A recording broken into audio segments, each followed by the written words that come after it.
안녕하십니까, 폰통용입니다. 오늘은 저희가 G 프로트의 카메라 기능을 한번 보도록 하겠습니다.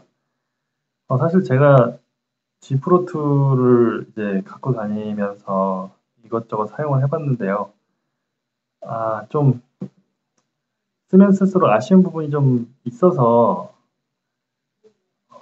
딱히 그렇게 모르겠어요. 리뷰를 하기가 그렇게 뭐 좋지는 않았어요. 이게 그렇게 막 불편한 거는 없었지만 그렇다고 그렇게 또 장점도 많이 없는 디바이스입니다. 이게 스마트폰으로서 굉장히 크기가 커요. 화면이 굉장히 큰데 그 화면 큰 거를 살릴 만큼의 어떤 앱도 없고요.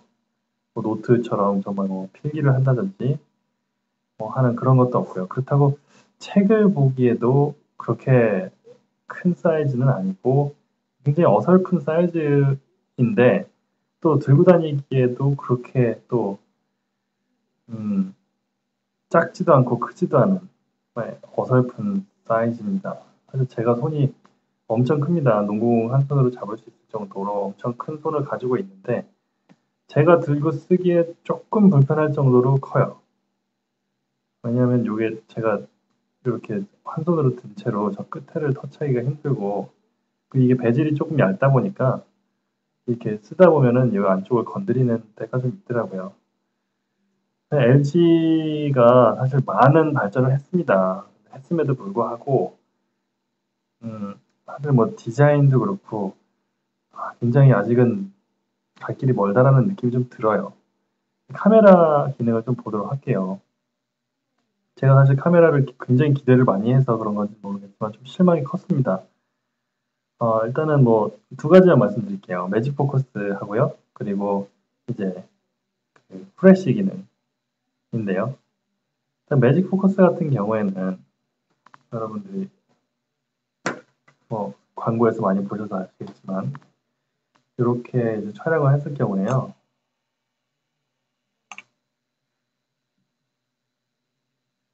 이제 포커스를 이렇게 찾아갈 수가 있습니다. 앞에서 포커스를 주고 멀리 포커스 주고 이걸 바꿀 수가 있는 아주 어떻게 보면 실용적일 수도 있는 기능인데요. 문제는 이겁니다. 삼성 거 같은 경우에는 한번 이렇게 지금 그 기능 이름이 생각이 안 나는데 포커스를 이제 먼 곳이랑 앞에 쪽이랑 이제 더 차이가 나게 보이게끔 하는 그 기능이 있는데 그거를 해놓으면은 이제 그걸 바꿔볼 수가 있어요. 얘는 한번 이렇게 찍어서 저장을 하면 다시는 바꿀 수가 없고 그렇습니다. 그리고 아까 보셔서 아시겠지만 촬영 시간이 굉장히 깁니다. 그리고 항상 세팅을 들어가서 매직 포커스로 가야지만 되고 또 이제 껐다 키거나 할 때는 기본 세팅을 저걸로 못 하겠어요. 그런데 아무튼 그렇습니다. 그래서 사실 저는 되게 실용적일 거라고 생각했던 기능인데 차라리 조금 더 빨리 포커스를 해서 여러 장 찍는 게 맞지 않을까 싶어요. 포커스 자체가 제가 갤럭시 S5를 쓰다가 써서 그런지 얘는 조금 포커스가 느리다는 느낌이 좀 있어요. 그렇게 크게 중요하지 않으실 수도 있지만 이제 순간순간 원하는 장면들을 캡처하려고 할 때에는 차이가 많이 납니다. 그리고 또 한 가지가 이제 프레시 기능인데요. 프레시를 터뜨렸을 때 지금은 프레시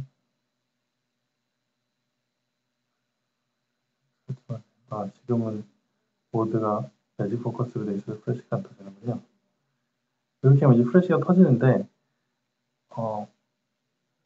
G 프로2 광고에서는 어두울 때 프레시를 터뜨리면 얘가 알아서 이제 밸런스를 맞춰서 프레시가 너무 앞쪽에 있는 피사체에만 집중되는 것을 방지한다 이렇게 하는데 실제로 다른 타사 제품들 특히 갤럭시 S5랑 비교했을 때요 크게 차이가 없습니다.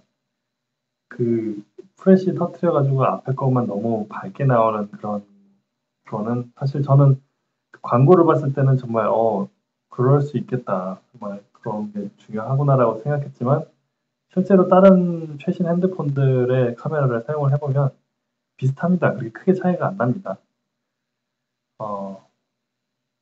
그래서 뭐 그렇게 사실 그 두 개가 제가 이거를 리뷰해보고 싶었던 가장 큰 이유였는데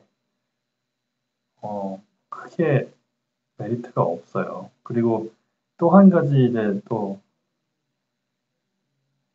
인텔리전트 오토라는 기능이 있습니다. 이걸로 찍으면 얘가 이제 조리개랑 이제 셔터 타이밍을 자동으로 해가지고 훨씬 더 좋은 그런 사진을 찍는다 뭐 이렇게 얘기를 하는데요.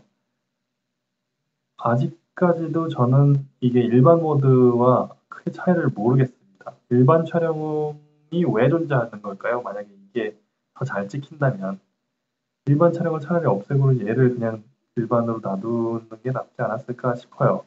실제로 더 잘 찍히는 것도 잘 모르겠고요. 그리고 지금 여기 촬영 모드들이 보면은 다 이미 다른 타 회사들에 이미 있는 것들이 많습니다. 벌스샷도 그렇고 뷰티샷도 그렇고 뭐 듀얼 카메라, 스포츠, 샷 앤 클리어 뭐 다 지금 타사의 카메라에도 존재하는 거죠. 그나마 차이점을 가져오는 게 매직 포커스랑 뭐 그런 거였는데 그것도 크게 메리트가 없고 13메가픽셀의 카메라인데 실제로 찍어보면은 갤럭시 S5랑 아주 조금 뭐 300메가밖에 차이가 안 나요. 30만 화소 차이인데 사실 뭐 일반 카메라 같은 경우에는 30만 화소 차이는 큰 차이가 아닙니다. 워낙 그 화소수 같은 경우에는 큰 의미가 없고 렌즈하고 그러니까 렌즈가 얼마나 그 빛을 많이 그 센서로 가져오느냐 그리고 센서가 얼마나 커서 빛을 많이 받아들이느냐가 중요한데요.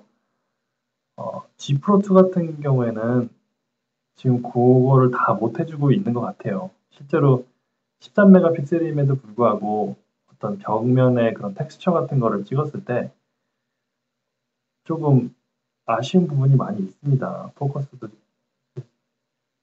맞춰서 찍었을 때 제가 이제 가장 많이 쓰는 것 중에 하나 한번 찍어서 보여드릴게요. 지금 얘를 보여드리면 지금 의자를 찍은 건데요. 사실 뭐 1300만 화소니까 굉장히 많은 디테일을 잡아냅니다. 이것도 사실 대단한 거긴 한데요. 갤럭시 S5가 지금 제가 없어서 그런데 같이 찍어놓고 봤을 때 갤럭시 S5가 요런 그 안에 실들에 대한 디테일을 훨씬 더 잘 잡아냅니다. 300만 화소 차이인데도 꽤 큰 차이가 있다는 걸 알 수 있어요. 물론 이게 800만 화소나 뭐 옛날 500만 화소 카메라들에 비하면 굉장히 화질이 좋죠. 당연한 건데요. 일단은 S5에 비해서는 조금 카메라가 떨어진다는 거를 알아두셨으면 좋겠습니다. 벤치마크 스코어도 상당히 어떻게 보면은 좀 실망스러운 부분인데요. 퀄컴 스냅드래곤 800을 사용하고 있어요. 실제로 그 CPU나 램 같은 경우에는 또 3기가고요. 굉장히 이제 빨라야 될 것 같은데 벤치마크 스코어들을 보면요. 그렇게 높지가 않아요. 실제로 얘가 더 나중에 나왔는데도 노트 3나 뭐 이런 기계들에 비해서 더 빠르거나 그렇지는 않습니다. 벤치마크 스코어를 제가 어디다가 넣어야겠네요. 그 쿼드란트 스탠다드를 한번 돌려볼게요. 네, 어떤 건지 조금 보여드리면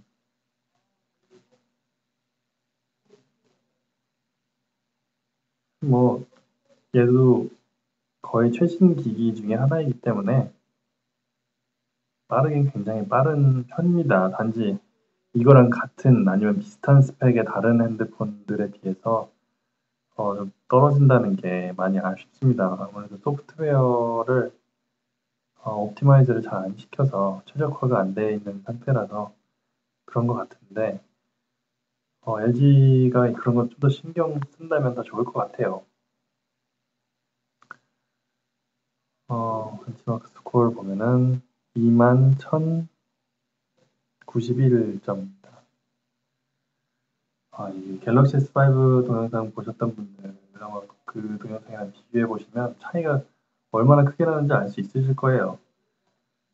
지금 여기 뭐 좋은 점도 있어요. 이렇게 소프트키 밑에 홈 버튼과 백 버튼 그리고 메뉴 그리고 노티피케이션 버튼을 제가 하나 더 추가했는데 이렇게 이거를 추가할 수가 있고 그리고 얘를 바꿀 수도 있어요. 순서도 바꾸고 배경도 바꾸고 뭐 모양도 바꿀 수가 있는데 그런 거는 좋은 것 같아요. 그거 말고 다른 부분은 상당히 좀 산만하다는 느낌이 좀 듭니다. 꼭 어떤 느낌이냐면요. 회사가 있으면 스마트폰을 만들기 위해서 케이스 디자인하는 부서 따로 있고 이제 유저 인터페이스 디자인하는 부서 따로 있고 그리고 프로그래밍 하는 부서 따로 있고 엔지니어링 부서 다 따로 있고 다 따로 개발을 한 다음에 그냥 합쳐놓은 것 같아요. 하나로. 뭔가 그 컨셉이나 디자인이나 뭐 이런 뭐 여러 면에서 통일된 그런 느낌이 전혀 없습니다. 되게 산만한 그런 디바이스고요. 음, 제가 갤럭시 S5에서 되게 실망스러웠던 부분들을 많이 이야기했었는데, 제가 G 프로2를 써보면서 느낀 거는 갤럭시 S5가 정말 잘 만든 기기구나 하는 걸 많이 느꼈습니다. 지금 G2도 그렇고요. G 프로도 그렇고, G2, 그리고 G 프로2, 그리고 G3도 이렇게 가운데에 파워 버튼과 볼륨 버튼을 갖다 놓고 양옆에를 깨끗하게 없앴는데요. 좋은 점도 있고 나쁜 점도 있어요. 좋은 점은 이 동영상을 볼 때 보통 이렇게 잡고 동영상을 보죠. 근데 그때 이제 걸리적거리는 버튼이 없어서 편합니다. 양손으로 어느 손으로 잡았던 되게 편하고요. 이렇게 그 방해받지 않으니까 되게 좋은데요. 안 좋은 점은 이겁니다. 볼륨을 막상 바꾸려고 할 때 동영상을 이렇게 보고 있을 때 어딜 눌러야 될지 항상 한참 이렇게 좀 헤매요. 그러다가 결국에 눌렀는데 뭐 파워 버튼 눌러서 꺼진다든가 그런 부분에서 되게 신경을 쓰긴 썼지만 불편한 점도 있다는 거. 그리고 또 한 가지는 제가 손이 워낙 크다 보니까 이제 광고에서는 이게 자연스럽게 이렇게 딱 손에 들어온다고 하는데요. 저 같은 경우에는 사실 자연스럽게 잡으면은 여기가 들어옵니다. 그래서 살짝 이렇게 구부려서 하기에는 되게 불편하고요. 얘를 누르려고 그러면 포지션을 바꿔서 살짝 이렇게 올려 잡은 다음에 눌러야 되는데 이거는 뭐 제가 손이 큰 게 죄죠. 제가 잘못했습니다. 뭐 고려해 준 부분도 있지만 사실 어, 생각이 조금 모르겠어요. 조금 더 생각해서 좀 더 편하게 하는 방법을 찾을 수 있다면 더 좋을 것 같은데요. LG 프로2 리뷰는 여기까지 하도록 할게요. 제가 정말 할 말이 많이 있어서 계속 하다 보니까 벌써 14분을 해버렸네요. 여러분들 시간을 너무 많이 뺏어서 죄송하고요. LG 프로2에 대해서 또 궁금하신 점이 있으면은 이제 글을 올려주시고요. 제가 이제 앞으로 한 1, 2주 안에 얘를 또 팔 거예요. 얘를 팔면은 이제 얘는 이제 리뷰를 못 해드리니까 빨리 답을 주시고요. 그리고 오늘 또 저희 동영상 봐주시면 감사드리고 항상 건강하시고 그리고 오늘 하루도 잘 보내세요.